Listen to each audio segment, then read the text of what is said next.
इथे मी तुला ना चायनीजच्या गाडीवर मिळते बघ, चायनीज आहे भुर्जी, तशी मी आता अंडा भुर्जी तुला करून दाखवते. तर इथे मी 4 कांदे घेतलेत, व्यवस्थित बारीक चिरून घ्यायचे. बारीक चिरले म्हणजे काय होतं, ते लवकर शिरले जातात. तर प्रथम आपण काय करूया, आता की नाही गॅसवरती कढई ठेवायची आणि कढईमध्ये ना थोडं तेल घालायचं. जास्त घालायचं नाही, कारण जास्त तेल खाल्लं ना तर मग कोलेस्ट्रॉल वगैरे वाढतं वगैरे. म्हणून काय करायचं, थोडंसंच तेल घालायचं, जास्त घालायचं नाही. तर मी ते पाववाटीच घातलेलं आहे तेल. तर आता आपण त्याच्यामध्ये आता कांदा घालूया. हा कांदा चिरलेला आहे ना बारीक, तो आता आपण कढईमध्ये घालूया. तर आता तेल आता तापलेलं आहे. तर आता मी थोडंसं तापलेलं आहे, तर मी आता त्याच्यामध्ये कांदा घालून घेते. आणि हे आता लसणीच्या पाकळ्या घेतलेल्या आहेत, 4-5 घेतलेल्या आहेत. आणि थोडंसं आलं घेतलेलं आहे. आणि हा टॉमॅटो पण घेतले आहे, टॉमॅटो बारीक चिरून घेतलेला आहे. आता हे आपलं आलं आणि लसूण आता बारीक पहिल्यांदा किसून घ्यायचं आणि ते कांद्यामध्ये घालायचं. तर हे आलं आणि थोडंसं लसूण,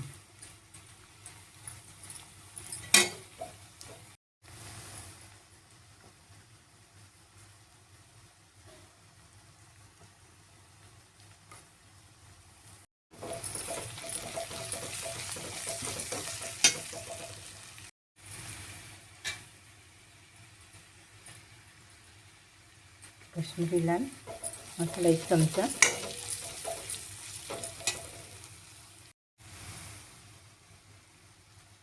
मालवणी मसाला 1 चमचा,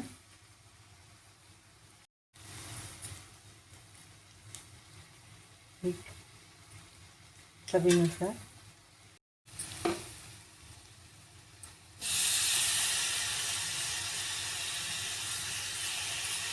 टोमॅटो 1, एव्हरेस्ट चिकन मसाला. इथे मी 4 अंडी घेतली आहे, ती आता आपण फोडून त्याच्यामध्ये घालूया. 4 अंडी फोडून घालायची आणि थोडा वेळ आता झाकण लावून ठेवायचं. थोडीशी कांद्याची पात आणि थोडीशी कोथिंबीर बारीक चिरून टाकायची.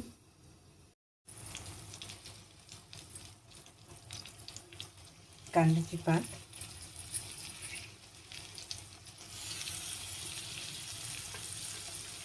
कोथिंबीर,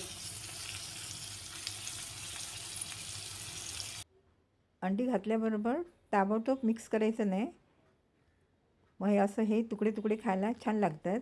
आणि कांद्याची पात घातली ना का जरा वेगळीच जरा चव येते, म्हणून कांद्याची पात घातलेली आहे. म्हणजे चायनीजचे हे असते गाडीवरची भेटते ना भुर्जी, तशी वाटते एकदम, म्हणून आता ही कांद्याची पात घातलेली आहे. आणि हे मिक्स केल्याच्यानंतर काय करायचं, थोडा वेळ 5 मिनटं झाकण लावून ठेवायचं. म्हणजे आतमध्ये समजा कुठे असेल कच्चं बिच्चं अंडं, ते व्यवस्थित शिरलं जातं, म्हणून झाकण लावून ठेवायचं. आणि नंतर परत ढवळायचं. जास्त तेल घालायचं नाही, म्हणजे नाहीतर मग तेलकट होते भाजी. म्हणून बघा, ही मी आता कमी तेलातच आता भाजी केलेली आहे. खूप छान होते, तुम्ही अशी करून बघा. तुम्हाला नक्कीच आवडेल. तुम्ही अशी ही भुर्जी मुलांना शाळेत डब्याला पण देऊ शकता वगैरे. आणि नंतर मग काय होतं, मुलं पण आवडीने खातात अशी केलेली भाजी. तर माझी आता ही भुर्जी तयार झालेली आहेत आणि चपात्या पण तयार झालेल्या आहेत. तर सकाळचा आमचा नाश्ता अंड्याची भुर्जी आणि चपाती. तर तुम्हाला ही केलेली अंड्याची भुर्जी कशी वाटली ती नक्कीच सांगा. आवडली असेल तर लाईक करा. तुम्ही माझी रेसिपी पाहिलीत त्याबद्दल मी तुमची खूप खूप आभारी आहे. धन्यवाद.